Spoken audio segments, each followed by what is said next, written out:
this is an iHeart podcast. Guaranteed human. Introducing the all-new Mazda CX-5, featuring more connection. Hey Google, where's the nearest Pilates class? Safety that has your back. More discovery on the scenic routes. More passion in the details. And more control in changing weather. The all-new Mazda CX-5. More to move every side of you. See it in 5 films at MazdaUSA.com/5sides. Google is a trademark of Google LLC. Sequences shortened and simulated. In Orlando, meetings reach another level thanks to a growing list of award-winning restaurants, a world-class convention center, a great hotel community, easy access through the airport, and of course, the weather. Andrew Moyes, VP of Fan Expo HQ, had this to say about Orlando. Luxury hotels, Michelin restaurants, easy access through the airport, all those key things feed into the proper executive experience. And while you may know Orlando for its attractions, industries like healthcare, aerospace, and advanced manufacturing make it a hub for cutting-edge businesses. And that's what makes Orlando unbelievably real. Learn more at orlandoforbusiness.com. Welcome to Stuff You Should Know, a production of iHeartRadio's How Stuff Works.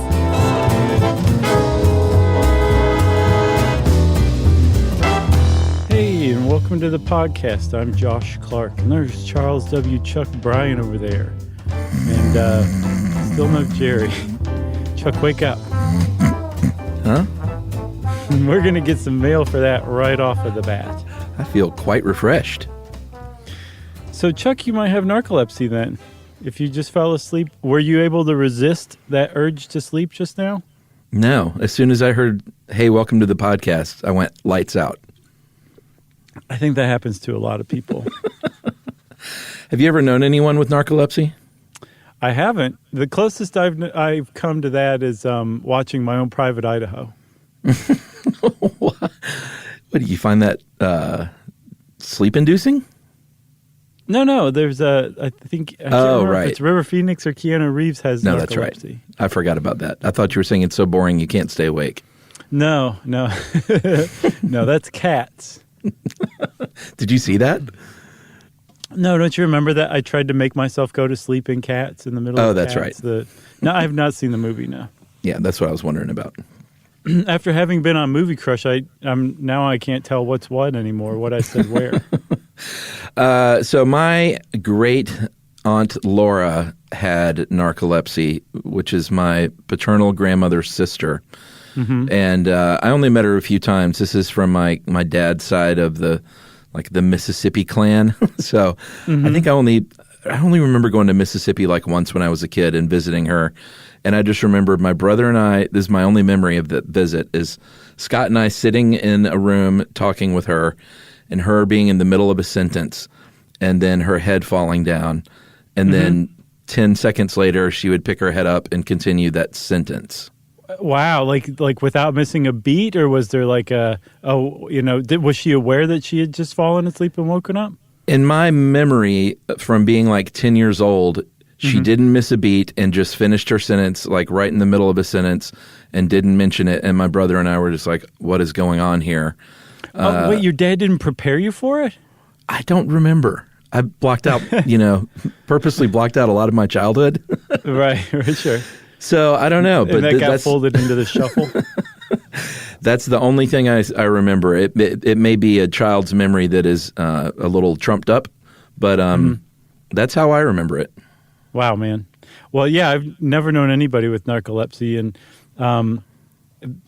based on that, going into this whole episode, like I was just basically going in, like I'm sure most of our listeners are, where it's just like, yeah, just somebody falls asleep in the middle of the day, they can't help it, and then they wake back up, and who cares, basically, But the more that I've researched this, the more I'm like, even if it were just that alone, it would be pretty disruptive to your normal life, depending on how often it happened to you, every day.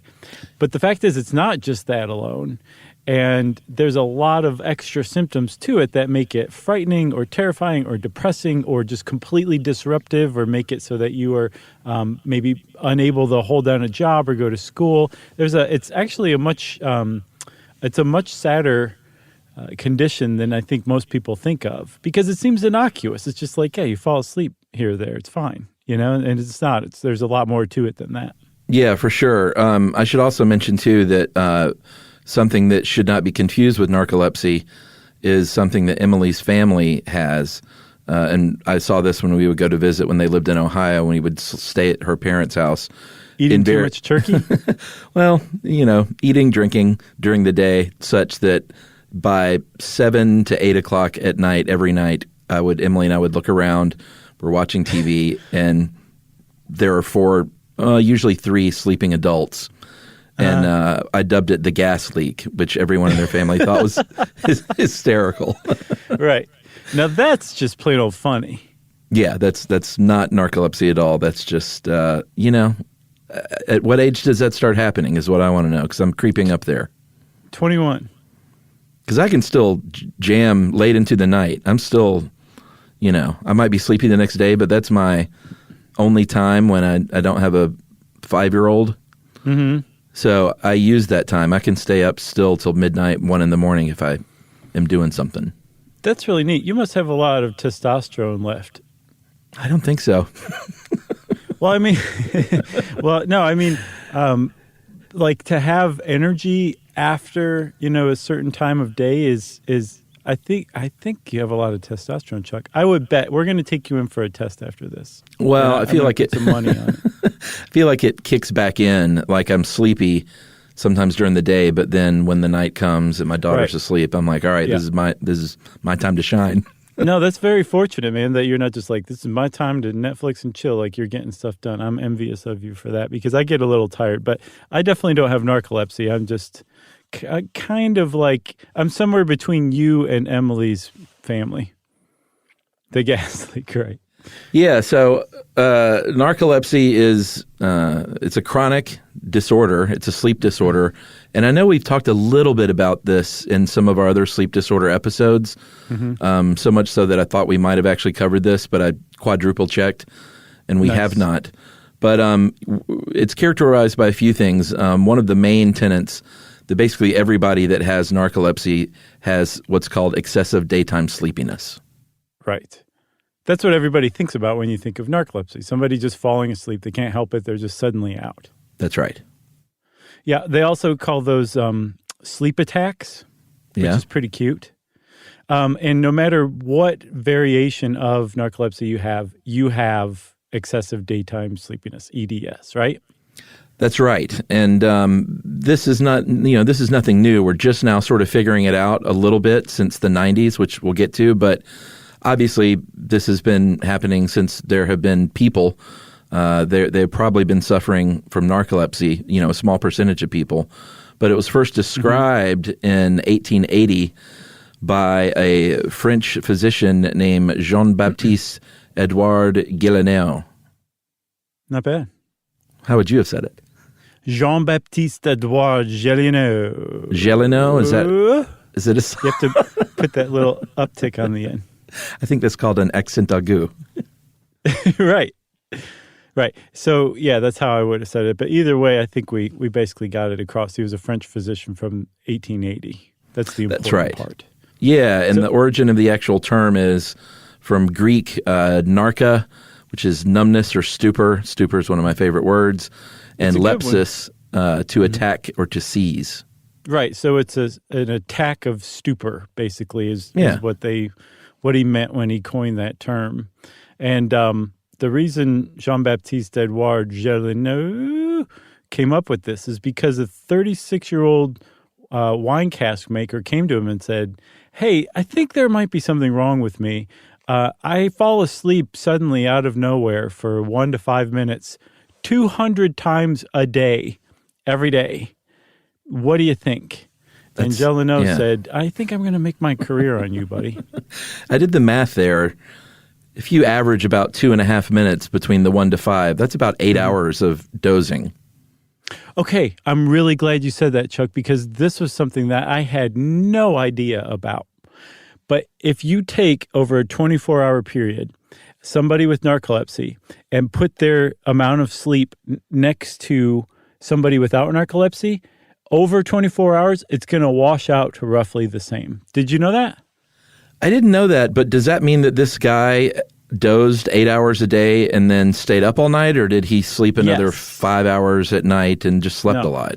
No. So that's one of the key reasons that there is such a thing as excessive daytime sleepiness as part of narcolepsy. It's that your sleep is so disrupted that it's basically spread out over 24 hours rather than concentrated over, 8 hours at night. So they're up and awake in the middle of the night for very long periods, just like they fall asleep suddenly during the day. But if you put all those bouts of sleep together, even when they're trying at night and then when they can't help it during the day, it adds up to about the same that a person without narcolepsy will sleep. That's my understanding.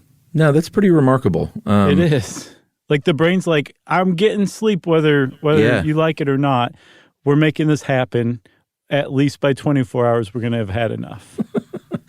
And of course, since this has been, we're talking about the 1880s, there have been a lot of explanations over the years. Everyone from Freud to, I was about to say legitimate doctors. That probably would offend certain people. I like Freud. I like Freud too, but I meant never mind. Sure. But Freud, of course, said that sleep is an escape. Mm-hmm. And he said, narcolepsy is a lot of times triggered by really intense emotions. So here's what I think. It's just an extreme defense mechanism that lets you escape from those emotions. I love it. Why not? It's pretty Freudian. It's about as Freudian an explanation for anything as I've heard. It's just classic, right? Of course, it's just utterly wrong. But I just think Freud's attempts at explaining the world were great and valuable in the way that, like, preserving classic art is. Yeah, I've been to his house. What? Where? In Texas? Yeah, the Sigmund Freud house in Tyler, Texas. There are a lot of Germans in Texas, although I know he was Austrian. Yeah, I believe I saw it in Vienna, if I'm not mistaken. That's neat. That is very neat. Was this when you were backpacking? Yeah, of course. Chuck, you need to do a memoir of that time in your life and call it Backpacking to Freud's House. Okay? Okay. Okay. So, and the book could just be shaped like a penis. Sometimes a book is just a book, Chuck. That's right. So Freud missed the mark a little bit, but still, it's worth mentioning, just like appreciating art. It wasn't until the 60s where they're like, okay, I think we're starting to get some real clues here. And that was when they first established that people with narcolepsy enter REM sleep during these bouts of narcolepsy, which you are not supposed to do. Under normal sleep patterns, which we talked about many, many times before, like you said, when you fall asleep, it should take you a little while to enter REM sleep. That's a deeper phase of your sleep pattern, right? With narcolepsy, they're out and into REM sleep so quickly that a different way to characterize it that narcolepsy researchers put it is that REM activity, it intrudes into wakefulness. The line between being awake and being in deep REM sleep is that blurred for people with narcolepsy. Yeah, and I feel like I've occasionally in a really intense power nap had a dream, but that's only when and I don't get to nap anymore, but that's when I've just been so tired that I just nap and fall asleep like immediately. That's neat. Do you feel refreshed when you wake up? I tend to nap longer when I would nap, so I wouldn't do when I say power nap, I don't mean the 20-minute disco nap. I mean you really power through for a couple of hours. Right. I thought you were recounting some of your cocaine-using days. No. I gotcha. So that was in the 60s. So they say, okay, REM and narcolepsy, they go together like chocolate and peanut butter, right? We're on to something here. But finally in the 90s, they're like, really have started to figure it out. And they've zeroed in on the hypothalamus, and specifically a small cluster of cells in the rear of the hypothalamus that we'll talk about later. And if you learn about that, and as far as narcolepsy goes, you can find it pretty convincing that we have begun at least to finally truly understand the cause of narcolepsy. Yeah, I totally agree. They make a great case. Yeah. So if you want to talk just some initial stats, it occurs in all ethnic groups. It has equal incidence on the gender spectrum, evidently. Yeah, that's interesting. And, because usually you would see, it tilted one way or the other. Yeah, for sure. And then as far as how often you're going to see this, it's in about 0.03 to 0.16% of gen pop, or about 1 in 2,000 people. Yeah, which classifies it as a rare disease. Which, Yeah. by the way, shout out to, among several others, rarediseases.org for their take on narcolepsy. It was very instructive. Is it a disease or a disorder? Or is it a fine line? Geez, I think because there's a brain dysfunction that it would be characterized as a disease, wouldn't you? I don't know. I still don't know the difference after all these years. So it was, when it was considered an REM sleep disorder, and maybe it still is, it was considered a parasomnia, like Right. sleepwalking or whatever. So that would have been considered a disorder then. But I think it's a disease now. Okay. Okay. You want to take a break and come back and talk about what narcolepsy is? Yes. Okay. Well, we'll be right back, everybody.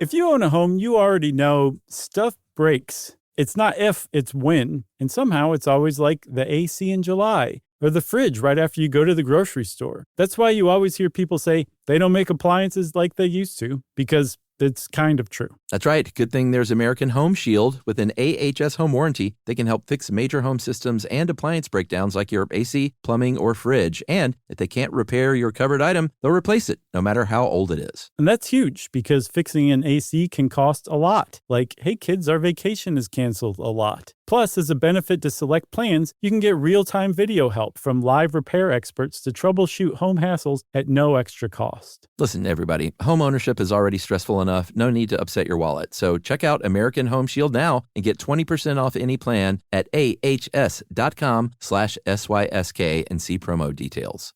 See ahs.com/contracts for coverage details, including service fees, limitations, and exclusions. American Home Shield. Don't worry, be warranty.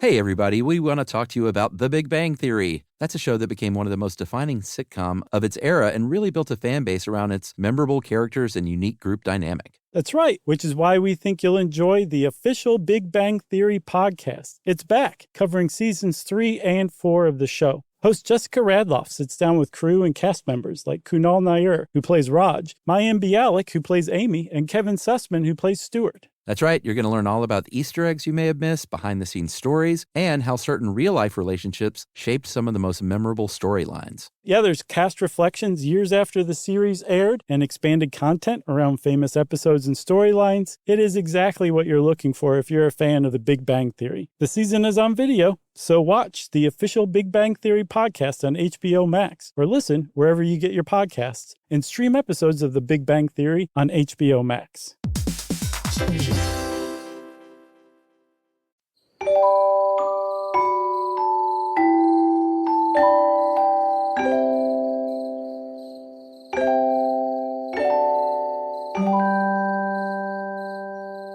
Okay, we're back. And it turns out, Chuck, that there are two types of narcolepsy. And just from all of the research that we've done over the years on interesting health stuff, this smells a lot to me like something that's going to be broken out into its own thing over time. Yeah, I agree, because we've seen that happen time and time again. Mm-hmm. We have narcolepsy type 2, which is what we were talking about, sort of the more, like when you think of narcolepsy, this is probably what you're thinking of, Aunt Laura falling asleep during the middle of a sentence. Right. And it's type 2 because it's by far less prevalent than type 1. And type 1 is narcolepsy like you'd think of with the excessive daytime sleepiness. But on top of that, there's something called cataplexy too. And cataplexy can exist on its own. It's the just sudden loss of voluntary muscle function. Like you can't keep your head up because your neck muscles just went limp, or your arms go limp, or something like that. And cataplexy can exist on its own. It can exist in conjunction with other diseases too, or disorders. But it very frequently coexists with narcolepsy. Yeah. And one of the hallmarks of it, from what I understand, because it gets kind of confusing, and I couldn't fully find this out, Chuck, but I think that it can exist in a person with narcolepsy in conjunction with a sleep attack, or separately, to where you just suddenly like can't hold your head up anymore. The key is you're still conscious. Oh my God, I just turned into an illiterate 7th grader. You're still conscious. You might look like you have just fainted or something like that, depending on the severity of the cataplexic attack. Yeah, it's almost like a fainting goat, right? Yes, very much like that. Almost exactly like that, because remember with the fainting goats, they would basically just fall over because they were startled. Yeah. I think pretty much the same thing with cataplexy in humans, although it seems to be more associated with positive emotions. Yeah, it's so interesting. Yeah, we're going to get into that. There are 4 symptoms of narcolepsy, which we're going to break down in a second, but they are excessive daytime sleepiness, like we've talked about. There is the cataplexy, there's sleep paralysis, and then hypnagogic hallucinations. And if you have narcolepsy, there's about a 20 to 25% chance that you have all 4. And I don't think there's any rhyme or reason which ones you do have. But like we said, everybody has the excessive daytime sleepiness. And they're also talking about a 5th Beatle. I was going to say that too. Clarence, was that his name? Yeah. Or Pooh said he was too. The 5th symptom, which is disturbed nocturnal sleep, which about 50% of the patients have, but they haven't. I think that'll end up in there at some point. And technically, there may be a 6th one too, which is called automatic behavior. Where have you ever been like driving and you're suddenly like 5 exits further than you thought you were? And you realize you just zoned out and were just driving just fine, but you were basically on autopilot. I don't know. I mean, is that like the same as just daydreaming, or?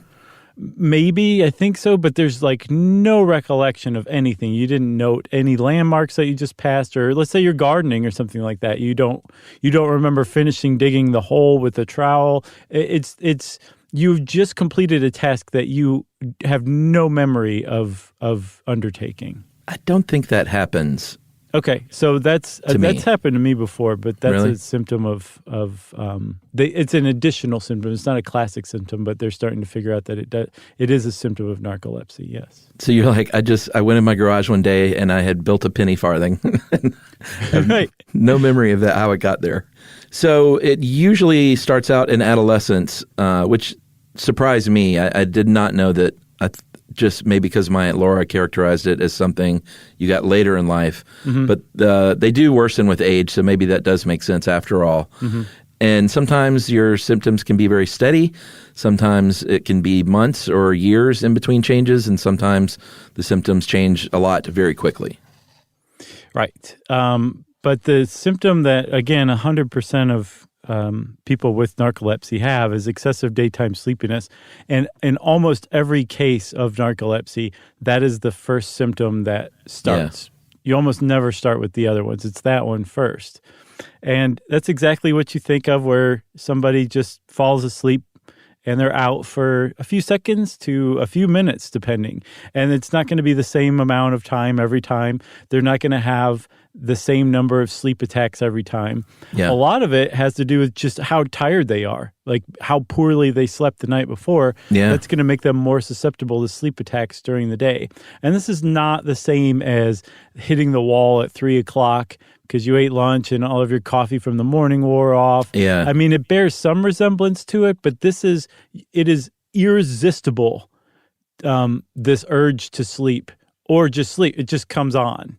So that's the main characteristic of narcolepsy. But anybody who's kind of dozed off, like sitting in a comfortable chair when it was, a little warmer than normal at work or something like that, right? Like that is it bears a resemblance to that specific symptom of narcolepsy. It's the other ones that you have in conjunction with that really make narcolepsy like its own disorder.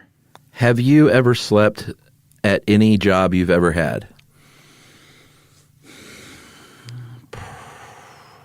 It doesn't sound like me, but probably. I'm sure I have at here or there. Why, you? Well, I mean, when I worked the midnight to 7 a.m. shift at the Golden Pantry in Athens, I had a regular routine of sleeping. Oh, really? Yeah, because you were allowed to close up the store and mop and do things for like an hour. Uh-huh. So I would close up the store, go back in the back, and lay down on a little pallet I made on top of a freezer. Nice. Did you get some good sleep? I would. It was pretty hard sleep, and I will admit that when I had a baby, I took a nap or two right here in our own office. Oh, nice. Where, can you tell me where? Or is it still a secret? In one of the private telephone rooms. Oh, that would be a good place to take a nap. If you've ever gone in there and seen a pillow, then In the camp stove? the sleep machine. Yeah, there's like an open bag of marshmallows and a stick. No, I took a couple of cat naps here at work, and such that I was like, you know what? Some countries and companies embrace this, and there's a lot of value to knocking out for 20 or 30 minutes during a workday. Is that what that one HR email they sent out was all about? Maybe. Did you try to convince them of that? Did you go to them and say, some countries really embrace this? Why don't you guys be more continental? At least don't fire me. Right. Yeah. So this is akin to that, falling asleep. But the key here is that it's unplanned. And with narcolepsy, it is straight up irresistible. You know how like when you sit up and you like open your eyes a little bit, you're like, well, I can't fall asleep. I gotta stay awake because I'm being paid right now. Yeah. Like if you have narcolepsy, you can't do that. You just fall asleep and you're out. And the other key is you feel really good and refreshed right after one of those sleep attacks. Yeah, which is it's weird to think that 10 seconds of that can refresh you. I know. It is very weird, but that's part of it for sure. So cataplexy, which we talked about, the fainting goat-like thing, you mentioned positive emotions can trigger it. Being surprised, laughter, elation, sometimes anger, which is not positive, but intense emotions like that can trigger this. And it can be everything from, like you said, your head just sort of nodding down to full-on just collapsing. Yeah, which is called a drop attack, which are kind of dangerous. You can get banged up pretty bad because this is not necessarily you falling asleep or fainting, or as a matter of fact, it's not that. Yeah, you're up. You're awake you're at still least. Totally conscious. You are, you just can't control your muscles all of a sudden for a very short period of time. Yeah, and interestingly, and which is good news, is that as you get older, cataplexy might actually improve. Yeah, that is good news. Because taking a fall in the hallway at 80 years old is much different than at 18. For sure. Let's see. Oh, there's also sleep paralysis, which we did an entire episode on. Yeah. It's not fun. It frequently is accompanied by hallucinations, which is another symptom we'll talk about next. But sleep paralysis was first described by a physician who had a patient that presented with narcolepsy. And this guy figured out there was such a thing as sleep paralysis, but it's basically when you're falling asleep or waking up, there's a few fleeting moments where you can't move at all. You're paralyzed. Yeah. And it's not pleasant one bit. So if you are having a sleep attack and you're coming in and out of sleep, a bunch of times a day, and you feel paralyzed as you're coming in and out of sleep, and you don't know what's going on, it can make the whole narcoleptic experience a lot more terrifying. Yeah, as will hallucinations. These can come at the onset of sleep or at the end of sleep. They can be really scary. Sometimes it could just be hearing a noise. What was the one thing we talked about at the time where you hear a loud noise? Exploding head. That's right, syndrome. exploding head. Mm-hmm. Somehow all this seems to be related somehow. Oh, yeah. Right? Oh, yeah. I think so, yeah. I think a lot of it has to do with the neurons that we'll talk about in a little bit. So the hallucinations, when they happen when you're waking up, they're called hypnopompic. And when you're falling asleep, those are the hypnagogic that we mentioned earlier. Yeah, and again, they very frequently accompany sleep paralysis in that, like, you can't move and you're hallucinating a demon standing on your chest. Right. And that's why you can't move. And again, this is happening to you many, many times a day against your will, and it makes it unpleasant. And then there's also something called disrupted nighttime sleep, which is basically the exact polar opposite of excessive daytime sleepiness, where during the night, when everybody else is asleep and when you wish you were sleeping, you might be wide awake. So that, again, your sleep pattern is not concentrated into 8 hours at night. It's spread out in about 8 hours throughout a 24-hour period. That's right. So we talked a lot about the various sort of explanations for this over the years, what they thought was going on, and that it wasn't until the 1990s that they kind of zeroed in on what they think is going on now, which to me and you holds a lot of promise. Mm-hmm. But 1998 was the year that they finally discovered and isolated the chemical in the brain that seems to be the cause of all this, and it's called hypocretin. Hypocretin? I want to say hypocretin. I do too. So let's do. Okay, let's. Hypocretin. So they isolated that, and we have our cousins, the rats, to thank for this, because they did a lot of rats tests and figured out from those tests just how this whole thing works. But what they figured out is that hypocretin has a few different functions, but its main function is maintaining wakefulness in us humans. And it's a peptide. It also has another name, Chuck, called orexin, and it's the exact same neurochemical, but it was just happened to be discovered independently by two different groups at about the same time. So it has two names still. They haven't settled on one.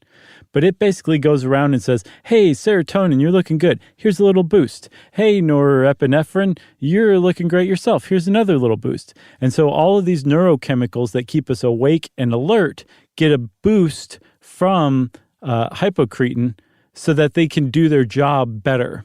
And what they found is that people with type 1 narcolepsy have about 90 to 95% fewer of this very specialized cluster of neurons in the brain that are responsible for producing all of the hypocretin in our bodies.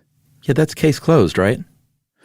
Basically, yeah. I think the only thing left to explain is twofold. One, exactly why the hypocretin is the neurons that produce hypocretin are so diminished, and it seems like they've basically explained that one. And then two, what to do about it. That's the big one. Yeah, and we should mention too that there are about 86 billion neurons in the brain, mm-hmm. and only about between 100 and 200,000 neurons produce hypocretin. So mm-hmm. it is a very specialized cluster of neural cells. Yeah, but it also makes it really vulnerable too, and they're all in one space in the rear of the hypothalamus. So it's really weird that evolution was like, that's fine. This is a really, really, really important chemical, but we're just going to localize it right here in this one spot to just 100,000 neurons. Yeah, and it's also really weird that if you only have type 2 narcolepsy, you don't show any decrease in hypocretin. Right. That's just the one where you have sleep attacks and not cataplexy. And it is really weird. And that's why I was saying, like, I wonder if that's going to be broken out eventually in the future into its own disorder or disease. But the current thinking for that is that is a less pronounced or less advanced case of type 1 narcolepsy, to where you're probably going to eventually get cataplexy, or you may never get cataplexy, but your case of narcolepsy just stopped progressing at some point. That's what they think currently. A lot of the sleepiness of narcolepsy, it's a theory at least from researchers, is that it's a consequence of sleep state instability. Mm-hmm. And that's something I know we've talked about before, that threshold between being awake and being asleep and those lines getting blurred and crossing over. Mm-hmm. And I guess that must have been sleep paralysis that we talked about that. I think so, because that's that is like an example of like that is like wakefulness intruding on REM sleep. It's almost like the opposite of narcolepsy. Yeah. People experiencing sleep paralysis without narcolepsy. It's kind of like that. But it's ultimately that. It's a consequence of your brain no longer being able to hold the switch down between the on-off switch between sleep and wakefulness, right? So it's like hypocretin is the thumb that holds the on-off switch in place. And without it, that switch is kind of hair trigger, so that it just kind of can shift back and forth between on and off really easily and really quickly. And so without that hypocretin, that you can just kind of go in between wakefulness and REM sleep with no transition and just at the drop of a hat, basically. So they think that that's it, that it is a lack of hypocretin that is responsible at least for type 1 narcolepsy, which is narcolepsy with cataplexy. Should we take the break now? Sure. All right, let's take a break because we're going to get into our third act here with what I think is the most interesting part of all this, which is what it has to do with your genes and your immune system, right after this.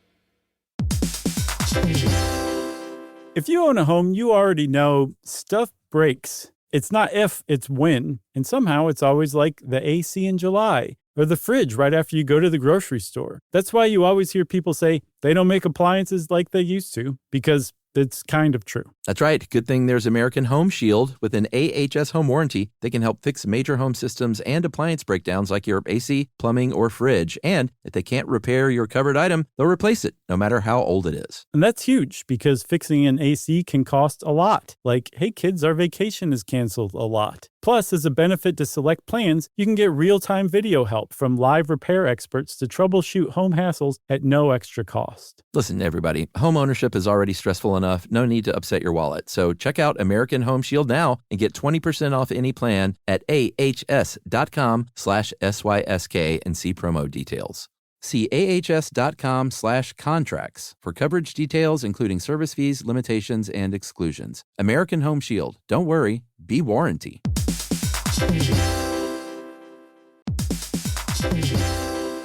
Hey everybody, we want to talk to you about The Big Bang Theory. That's a show that became one of the most defining sitcom of its era and really built a fan base around its memorable characters and unique group dynamic. That's right, which is why we think you'll enjoy the official Big Bang Theory podcast. It's back, covering seasons 3 and 4 of the show. Host Jessica Radloff sits down with crew and cast members like Kunal Nair, who plays Raj, Mayim Bialik, who plays Amy, and Kevin Sussman, who plays Stuart. That's right. You're going to learn all about the Easter eggs you may have missed, behind-the-scenes stories, and how certain real-life relationships shaped some of the most memorable storylines. Yeah, there's cast reflections years after the series aired and expanded content around famous episodes and storylines. It is exactly what you're looking for if you're a fan of The Big Bang Theory. The season is on video, so watch the official Big Bang Theory podcast on HBO Max, or listen wherever you get your podcasts, and stream episodes of The Big Bang Theory on HBO Max.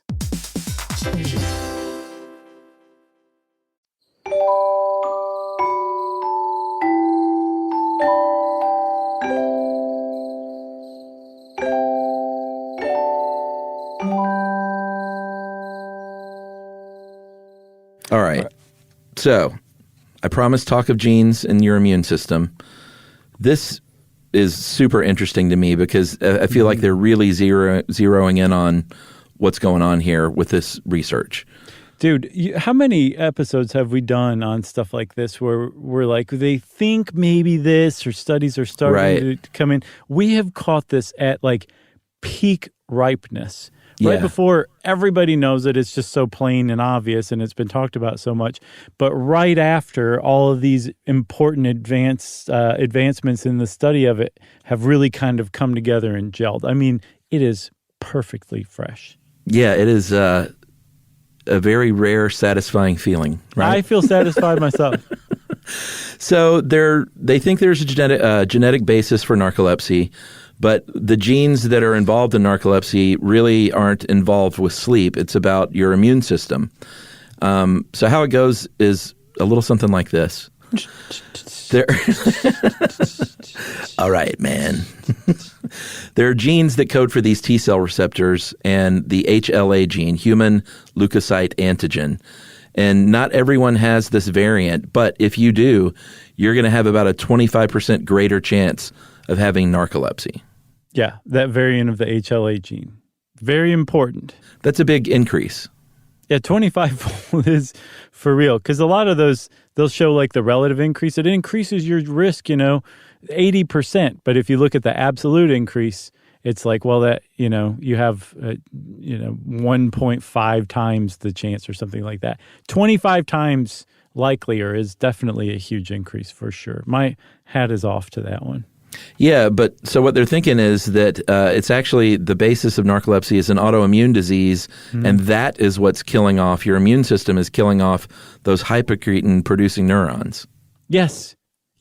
Just like Crohn's or irritable bowel syndrome or rheumatoid arthritis, it's your body turning on itself. It's mistaken, so it attacks itself. Your immune system attacks your own body. And in this case, in the case of narcolepsy, they think that something about those hypocretin-producing neurons, I guess, are producing something that seems like an antigen to your body if you have that specific variant of that HLA gene, and it attacks them, kills off those neurons. You don't have any hypocretin any longer, and so you can't maintain wakefulness, and so sleep and wakefulness just toggle back and forth throughout your day. Are you going to drop the streptococcus bomb? I think you should. I think I understand it, but just after the onset of narcolepsy, it looks like you have an increased level of antibodies against streptococcus, and that's like strep throat, and there are other infections involved. And so they've also tied that to the time of year. Narcolepsy usually begins in late spring and early summer, which would kind of make sense that there's an autoimmune attack going on against those neurons triggered by strep throat or some other kind of infection you get during the winter. Yeah, like your immune system just goes bonkers because of strep, and it's like, what else? What else can I go after? I'm really primed and pumped, and if for some reason it goes after your hypocretin-producing neurons in your hypothalamus. That's nuts. So your immune response is triggered by an actual infection, they think. And the reason why they think this, and it greatly pains me to reveal this. I know. But there is a vaccine called Pandemrix that is no longer available anywhere in the world, but it was hot and heavy as a vaccine against H1N1 swine flu. And it was a really potent vaccine against H1N1 swine flu. And some Northern European countries during the 2009 to 2011 swine flu pandemic chose to use this to inoculate their population with, right? Yeah.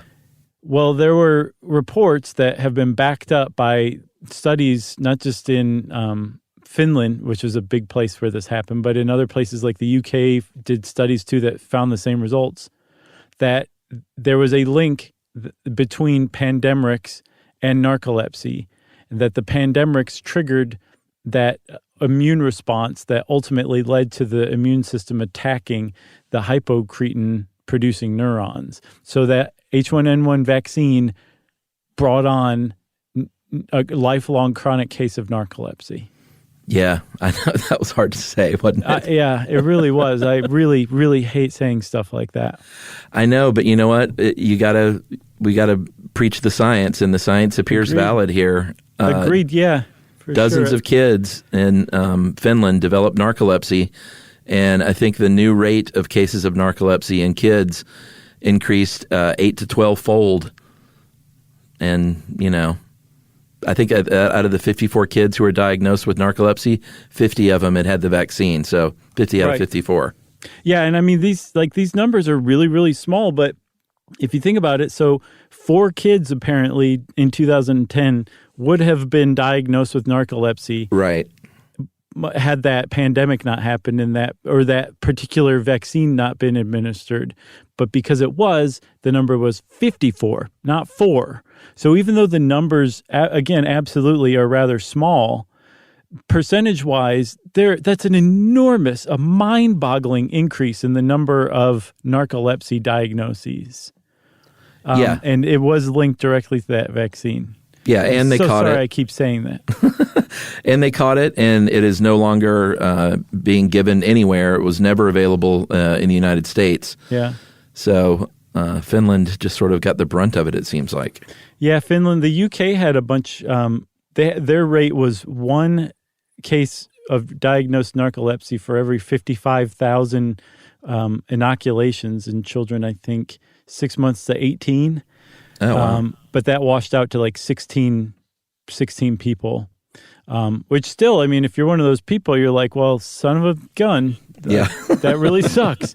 But here's the key, and this is really, really important, and this is how we will be able to still use a vaccine that is viable and potent and works against swine flu without giving somebody narcolepsy, and that is personalized drugs based on gene tests. Yes. DNA tests. Because of those 50 kids in Finland that received the vaccine in 2010 that developed narcolepsy, every single one of them carried that specific variant of the HLA gene that is tied to narcolepsy. So if you just did a simple DNA test, which hopefully will be widespread in just a few years, you'd say, oh, no, I'm glad we did this. You can't have pandemics. You might get narcolepsy. Or basically there's a 100% chance you're going to get narcolepsy.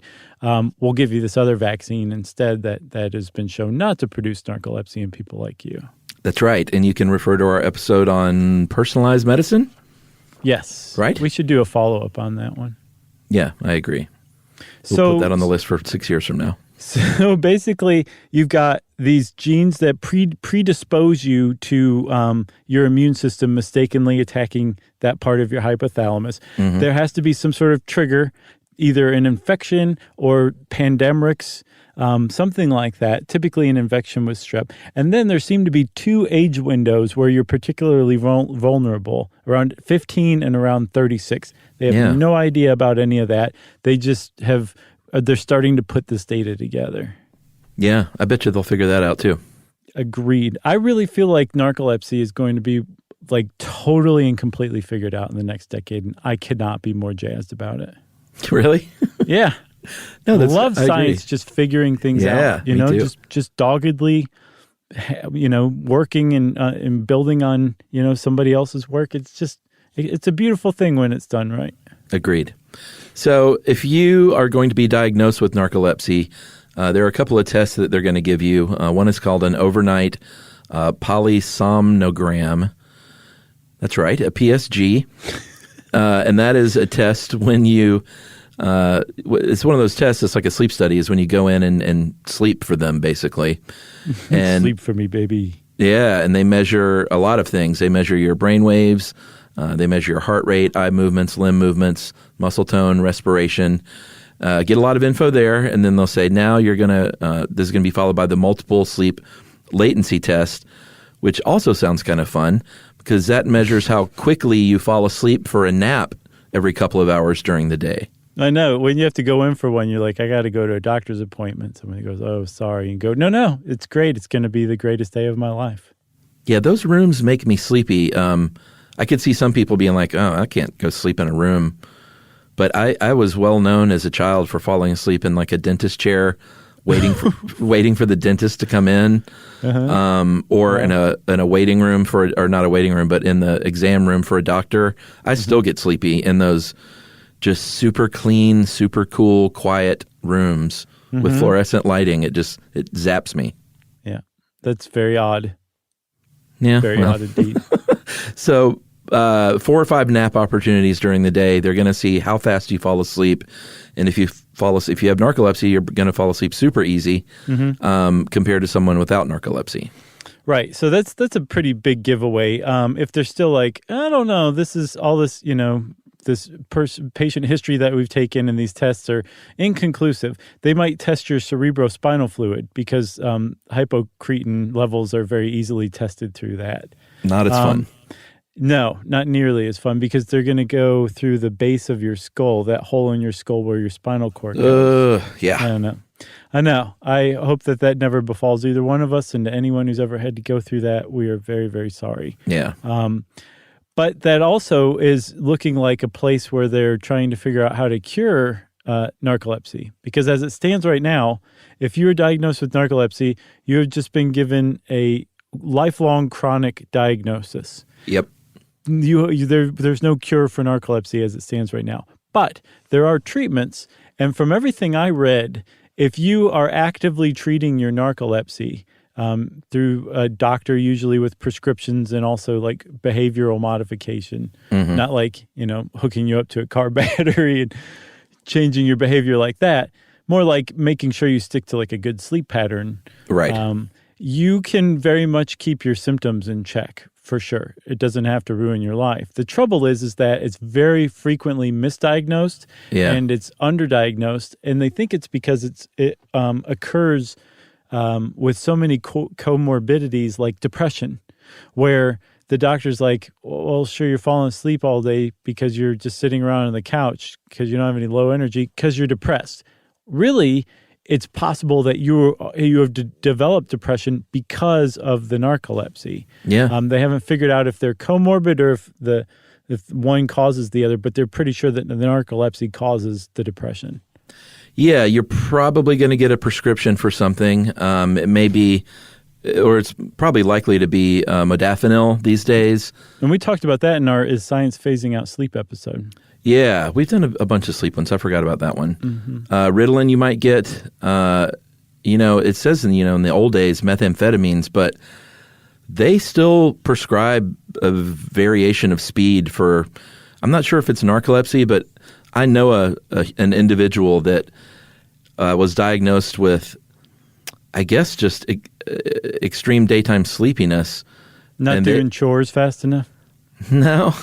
No, for falling or just feeling really, really sleepy during the day, and did the sleep study and all that, and they were prescribed kind of whatever the version of speed is these days. When was that? When were they prescribed that? Was that back in the 90s? Last year. Oh, really? I'm surprised because from what I saw, modafinil is like, nope, don't need anything else. Just take modafinil. You don't get addicted to it. There are very few side effects. It's supposed to just be like a wonder drug, basically. Anytime I hear that, I get dubious. Right. I think that's pretty smart, actually. They might also prescribe you antidepressant like an SSRI, which inhibits reuptake of serotonin, which means you have more serotonin in your brain, which would make sense because what hypocretin does is boost your levels of serotonin and other neurochemicals. So this is kind of going around that problem and just making you have more serotonin than before, which apparently helps maintain REM sleep, the barrier between that and wakefulness a lot better. Yeah, and then the final thing, which is really interesting and promising, is they did the sort of logical thing, which is, hey, maybe we can just get some more hypocretin in your body. Because if that's the problem, why don't we just do that? They cut out fat hog legs of it for you at the doctor's office? There are different methods. Cell transplantation, which is just implanting cells, maybe implantation of the gene, like gene therapy, maybe just giving it through your nose or injecting it into your body. That's what I'm saying. It could all work. Intracisternally, Chuck, which is, again, through the base of the skull and the back of your head, where your spinal cord goes up to your brain. They can inject it into your cerebrospinal fluid like that, too.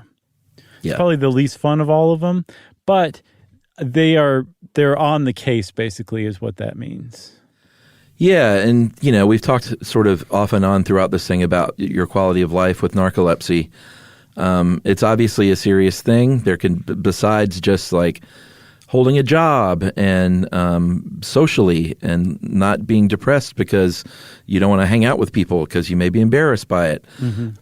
There's also like the very real chance of accidents. Some people are not allowed to drive. Some people are allowed to drive. It kind of depends on, I guess, your diagnosis. School is tricky. Work can be tricky, although they do with the Americans with Disabilities Act, they provide for letting people take naps and stuff like that, which is kind of cool. It is. Yeah. If you have narcolepsy and you're at work, you can say, "Hey, employer, I need a place to take a nap." And they'll say, "Okay, that's great." They'll say, "Right in here." And they're like, "Oh my God, Chuck's in there." Right. Chuck. Sorry. It gets even sadder though. Like there are people who die by suicide from narcolepsy. There was a girl named Katie Clack who got Pandemrix and developed narcolepsy as a result. And she ended up taking her life because it just completely derailed things for her. She was in no way, shape, or form prepared for it, although I don't know that anybody's prepared for it. And then also, like you were saying, an accident can happen. And from what I read, the risk of death and injury among people with narcolepsy is almost twice that of the general population. Man. Through things like car accidents or, cooking or going up a ladder or something like that. Wow. If you suddenly develop cataplexy or a sleep attack or something, that's a bad time to fall asleep or lose control of your muscles, Well, and at the very least, you're going to have to really arrange your life to accommodate for this stuff. Right. You know? But again, if you are managing your symptoms, you can lead a pretty normal life. I think it's just a question of like getting diagnosed correctly. Yeah. Yeah. Well, that's it for narcolepsy. Hopefully we'll have it all figured out, and when we revisit it in 5 or 10 years, we'll be like, it was all right. Everything was correct. It was all right. And since I said it was all right, it's time for listener mail. I'm going to call this Soul Train feedback. Nice. That was a fun show. And this is from Julia. Hello, guys. We really enjoyed your Soul Train episode. You did a great job capturing the feeling and cultural significance of the show. You depicted a brilliant, flawed Don Cornelius without negating his profound contribution. There was a monthly black teenage magazine named Right On. This publication gave names to the dances and dancers. We would read the ink off of the pages.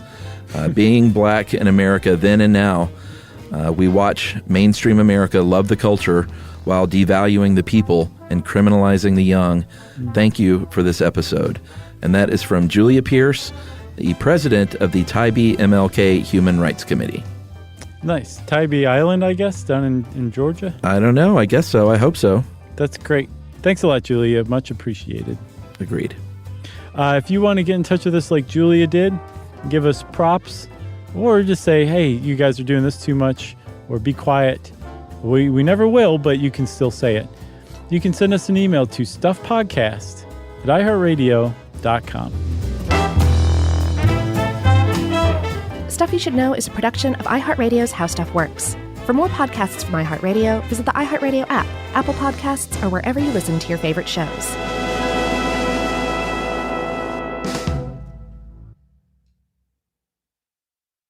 Mom, can I have Lingo Kids? Dad, Lingo Kids, please! When did we become the Lingo Kids house? No idea. Last week it was dinosaurs. This week it's... Lingo Kids! Why Lingo Kids? Because it's the best thing ever. We can play games with astronauts, wild animals, and superheroes. With more than 4,000 interactive games, songs, and shows, Lingo Kids is the #1 entertainment platform for young kids. So, no dinosaurs? And dinosaurs! Lingo Kids! Everything kids love. Download it for free. You know, you could be adored by everyone and still completely ignored by your cat. Trust me, I know. But if you feed your cat Sheba, you can go from being ignored to truly adored in 12 days guaranteed or your money back. Sheba has a full menu of products, appetizers, entrees, treats, even a kitten's menu. It's so cute. So Sheba has a product for even the pickiest eater. Like Sheba Puree, it's made with bone broth, they are chef-inspired flavors, it's got a smooth and creamy texture that cats love, and contains no corn, wheat, soy, or artificial flavors. It's food that your cat's gonna love. To learn more, check out Sheba.com. That's SHEBA.com. This is an iHeart podcast. Guaranteed human.